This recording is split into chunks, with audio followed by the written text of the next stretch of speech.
మన వాళ్ళైతే ఏ తప్పునైనా ఎలా కవర్ చేయొచ్చు అన్నటువంటి దానికి కావేరీ ట్రావెల్స్ ఉదంతం ఒక ఉదాహరణ. మొన్న ఏమని పబ్లిక్ అందరూ నిలదీసింది, కావేరీ ట్రావెల్స్ అనేటటువంటిది ఏదైతే ఇన్సిడెంట్ జరిగిందో యాజమాన్యం ఎందుకు అరెస్ట్ చేయరు, అట్లాగే ఎట్లాగా ఈ తప్పు చేశారు అన్నటువంటిది. ఇప్పుడు అర్జెంటుగా స్టోరీ రూటు అంటే ఎకోసిస్టమ్ ఎలా మేనేజ్ చేయొచ్చు అనడానికి సాక్ష్యం. ఇప్పుడు ఏంటయ్యా అంటే ఇందులో రెండు కొత్త కాన్సెప్ట్లు తీసుకొచ్చింది ఆంధ్రజ్యోతి. ఒకటి, ఎవరైతే ఆ రోజున రెండో డ్రైవర్ శివనారాయణ చెప్పినటువంటి వీళ్ళకి చెప్పారట జ్యోతోళ్ళకి, లేదా పోలీసులకు చెప్తే జ్యోతోళ్ళకి తెలిసిందంట.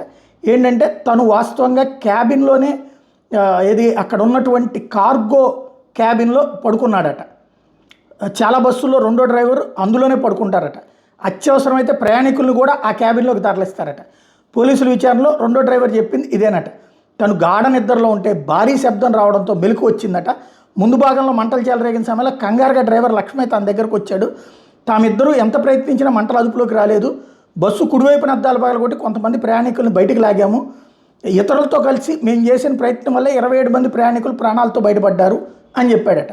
మరోవైపున మంత్రి భరత్కి 19 మంది కుటుంబాలకు ఒక్కొక్కరికి 2 లక్షలు చొప్పున, గాయపడిన నలుగురికి 50,000 చొప్పున ఇవ్వమని చెప్పేసి 40 లక్షల రూపాయల చెక్కు ఇచ్చింది సంస్థ.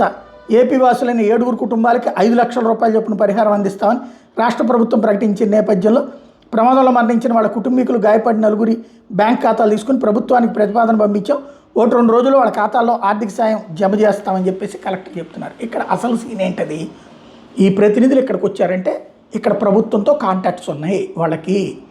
ఇది నెంబర్ 1. ఇంకోటి, వీ కావేరీ ట్రావెల్స్ గురించి ఆ మధ్యన వెలుగులోకి వచ్చిన మరొక అంశం ఏంటంటే 2019లో ఎన్నికలప్పుడు జనసేనకు సంబంధించిన వాళ్ళు అనేక మంది ఇందులో టికెట్లు తీసుకున్న తర్వాత చివరి నిమిషంలో క్యాన్సిల్ చేసి పడేశారు టికెట్లు అన్నటువంటి అంశం కూడా వెలుగులోకి వచ్చింది. అంటే అంత పిచ్చతో రగిలిపోయేటటువంటి మనస్తత్వం ఉన్న రాజకీయ ఇన్వాల్వ్మెంట్ ఉన్నది వీళ్ళకి అన్నటువంటిది. అందుకనే లేకపోతే ట్రావెల్స్ యాజమాన్యం తరపున ప్రతినిధులు వచ్చి మంత్రి గారికి చెక్ ఇచ్చారు. ఎలా సాధ్యమైంది అది? ఇప్పుడు వాళ్ళు అసలు ఆ యజమాని ఇంతవరకు దొరకలేదు. పోలీసులు అతని కోసం గాలిస్తుండడం కూడా లేదు. అది విచిత్రం. గాలిస్తున్నామని ఏమని ఇప్పుడు చెప్తారేమో మనం మాట్లాడాక. అదే ఇప్పుడు మిగతా వాళ్ళ కోసం ఎట్లా ట్రేస్ అవుట్ చేస్తుంటారు. ఇక్కడ ఏమైంది? ఇంకొక పాయింట్ ఏంటది, 27 మందిని రక్షించారట వీళ్ళు. మరి 27 మంది రక్షించినప్పుడు మిగతా వాళ్ళని రక్షించడానికి ఏం బాధ? బస్సు ఒక పక్కన అద్దాలు పలుకుని, ఇంకోటి పారిపోయే డ్రైవర్ అని ఆ రోజున స్పష్టంగా చెప్పి, పారిపోయిన తర్వాత 2వ రోజున ఎక్కడో దొరికాడని చెప్పి ఇప్పుడు మళ్ళీ సీన్ మార్చేశారనమాట. అంటే పాపం డ్రైవర్లు మంచోళ్ళే, యాజమాన్యము మంచిదే, సాయం చేసేటటువంటి గుణం ఉన్నటువంటిది. కానీ చచ్చిపోయినటువంటి వాళ్ళు పాపం వాళ్ళ కర్మ వాళ్ళది. ఇది ఎంత చక్కటి నేరేటివ్!